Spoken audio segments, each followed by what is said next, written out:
Hello everyone, this is my assignment for PFTR2423 client counseling.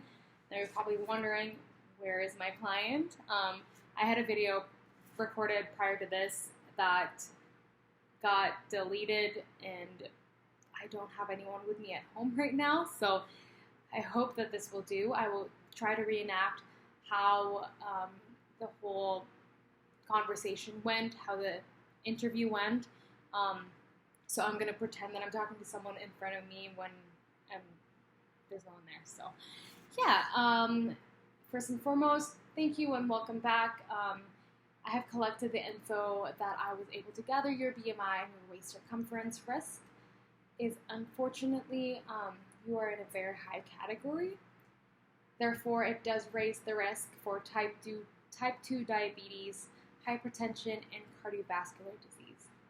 So we definitely want to start making some changes before you may start having more health issues. So prior to that, we want to catch it sooner, and so that it is easier to reverse. Right, so here I have a goal setting worksheet just to see and get you more prepared for when we start working together. Right, so here I have the goal setting worksheet with me, and we're going to complete the following exercise to make a formal record of your overall physical activity goals and obstacles. Right, so my client is a 55-year-old male and is under the preparation stage. So we are going to be doing, we're going to fill up this form right now. To complete the following exercise, sorry, I just mentioned that. It is okay to dream a little and make these long-term goals something you'd like to achieve over a year or so. Just be sure to keep them realistic for you. Once you have completed part 1, proceed to breaking down the overall goals into more specific set of short-term goals and actions for the next 1 to 4 weeks. This may also serve a tool to help practice SMART goals. Alright, so we have here is the SMART goals. S for being specific. So specific is a well-defined, clear actions, meaning I will be more active each week during my lunch hour at work. M is measurable, meaning objective and quantifiable. So both you know that they've achieved. So for example, I will aim for 3 times a week for 4 weeks in a row. So that's measurable goal. So the next one is A, so actionable. So for this, it is going to be based on things you will do. Right? So an example right here, it says I will walk twice a week and join a class once a week. Right? For R, it means relevant, so they must be important and meaningful to you. For an example, it is important to me to be more active on a consistent basis during the day than during a night. T is for time. Without a set deadline, there is no sense of urgency, right? So it's kind of like a form of dedication in a way. So for this, an example would be, I will begin on Monday and track my progress. All right, so let's start right here. We're going to start off writing down our answers. So my long-term physical activity goal is, and his answer was, to gain more muscle mass.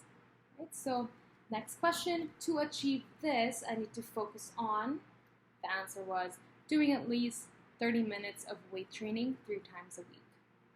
Right, so the next question is, I am willing to do the following to make it happen, and the answer was, use home equipment at home 3 times a week in the mornings.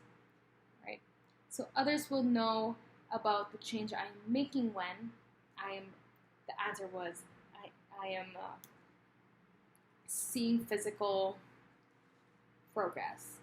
Right, the next question is, I might sabotage my plan by, and the answer was, not planning my day ahead of time. Last question is, therefore my promise to myself is, and the answer is, manage time and separate time in my schedule. All right, so we're going to move on and go to goals and actions.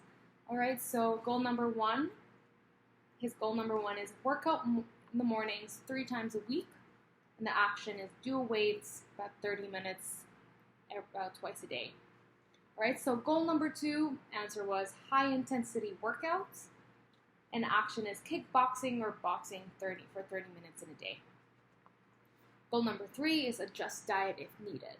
Right? So action is get advice from the trainer or a nutritionist itself. So we're going to move on to the last section up here. So it's the success indicators. So number 1 is to physically see progress. Number 2 is for his clothes fitting more comfortably. And number 3 is to feel a big shift or change on my overall mood. Sorry about that. And our date for the next assessment, I'm pretty sure he agreed on August 11th, which will be next week. So I plan on at least meeting with him and checking in with him once a week. All right. So this person's goal is to lose about 5 to 10 pounds, and he is wanting to gain more muscle mass. So that's what we are going to be working on. All right. So this went a little bit faster than I hoped, just because I am just basically reciting what is already written down on the paper from the previous video. So I hope you enjoy my video.